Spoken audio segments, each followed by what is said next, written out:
Sobre Twitch hay mucho que hablar, ¿eh? Hay mucho que hablar porque hay gente que está muy a favor, gente que está muy en contra. Obviamente es un canal que tiene, ¿cómo os diría yo? Da mucha libertad a los usuarios. De hecho, hay muchos contenidos con un carácter bastante erótico que puede rozar incluso la pornografía. No diría tanto, pero sí, es que en algunos canales yo he visto por ahí resúmenes de gente hablando o criticando determinados canales y hay mucha manga ancha, ¿no? Como se suele decir.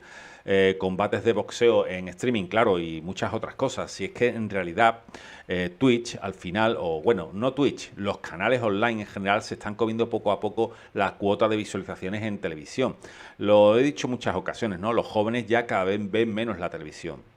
La mayoría de las veces están más tiempo delante de la pantalla de un smartphone que delante del televisor, con lo cual esto es solo el comienzo. Poco a poco irá desapareciendo la televisión tal como la conocemos hoy en día. De eso no me cabe ninguna duda. Los tiempos van cambiando, son ciclos. Antes, no sé, hace muchísimos años, cuando mis padres eran jóvenes, la televisión no era, bueno, jóvenes o niños incluso, ¿no? Cuando mis padres eran niños, la televisión no existía. Escuchaban la radio, todo el mundo hacía familia o hacía hogar alrededor de una radio. Después llegó la televisión y se comió la radio por completo. Sigue existiendo la radio hoy en día, pero está en otro formato, está digamos que en otro plano, ¿no? Pues con la televisión va a ocurrir exactamente lo mismo. ¿Cuál es la gran diferencia, por ejemplo, entre la radio y la televisión? Que la radio tú la puedes escuchar y estás haciendo cualquier cosa. La televisión, para tú verla bien, tienes que verla, porque la puedes escuchar, pero no tiene sentido. Estás viendo una película y la estás escuchando de fondo, no tiene mucho sentido, ¿no? Sin embargo, un programa de radio sí que lo puedes escuchar mientras haces otras cosas. También aquí se añade los podcasts, ¿no? Los podcasts han venido a sustituir un poco, sustituir entre comillas la radio. No digo sustituirlo, pero bueno, es un complemento, porque de hecho muchos programas de radio que se hacen en directo después se graban y se ponen en podcast, ¿no? Para que la gente lo pueda escuchar en el momento que quiera, haciendo lo que sea. Yo, como ya te he dicho en muchas ocasiones, soy un gran amante de los podcasts. Yo escucho mucho podcast todos los días, mientras hago deporte es lo que hago, escuchar podcast. Yo no escucho música, por ejemplo. Estoy haciendo deporte y me pongo podcast de diferentes cosas, de diferentes temas, ¿no? Me gusta mucho, es bastante interesante, es muy fácil de consumir y es una estrategia también que os digo que os puede servir, ¿eh? Hacer un podcast en el que ustedes habláis constantemente acerca de vuestro tema puede producir un impacto muy interesante, al igual que acabamos de hablar ahora de TikTok. Un podcast puede hacer llegar vuestro mensaje, vuestro producto, vuestro servicio, vuestro proyecto, vuestra propuesta de negocio a muchísima gente, porque es fácil de consumir, la gente lo puede escuchar donde quiera y cuando quiera. Entonces, creo que es un canal bastante a tener en cuenta. Es más, muchas veces yo empecé haciendo un podcast, no sé si lo he dicho aquí en alguna ocasión, pero yo cuando empecé con mi proyecto del método Gallardo, empecé haciendo un podcast. ¿Vale? ¿Qué es lo que ocurre? Claro, los podcasts está un poco limitado en el sentido de que hay determinados contenidos que yo no puedo trasladar al podcast, como por ejemplo cuando hago un video tutorial, ¿no? Cuando aquí os muestro cómo hacer una cosa o cómo hacer otra.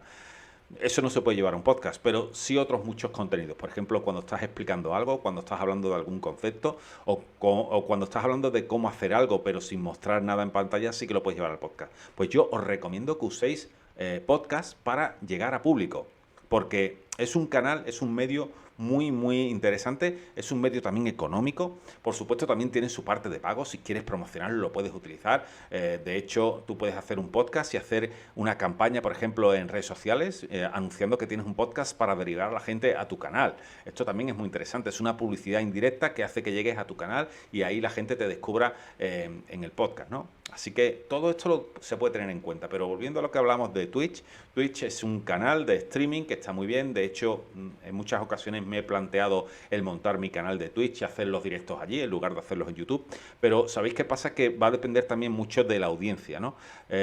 Yo sé que parte de la audiencia que me ve está más cómoda haciéndolo en YouTube, a mí me da exactamente igual hacerlo en un sitio que en otro, pero creo que puede ser una buena opción para determinados sectores, sobre todo cuando sabemos utilizar bien los canales, ¿no? Twitch, según tengo entendido, el problema que tiene es que hace demasiado esclavo al creador de contenidos, porque para tú poder generar una gran comunidad allí es más complicado porque no existe el tipo no es una plataforma en la que la gente busque algo y lo pueda encontrar, sino que no ejerce como buscador, como por ejemplo YouTube, ¿no? YouTube es el segundo buscador más utilizado del mundo y Twitch no lleva ese rollo, ¿no? Twitch es más de conozco al creador y voy, lo busco y lo veo, pero no entra gente allí diciendo cómo hacer tal cosa o cómo hacer tal otra, sino que, como te decía, se lo encuentra, ¿no? Digamos que trasladándolo a lo que hablamos al principio es un poco más de demanda pasiva en este caso.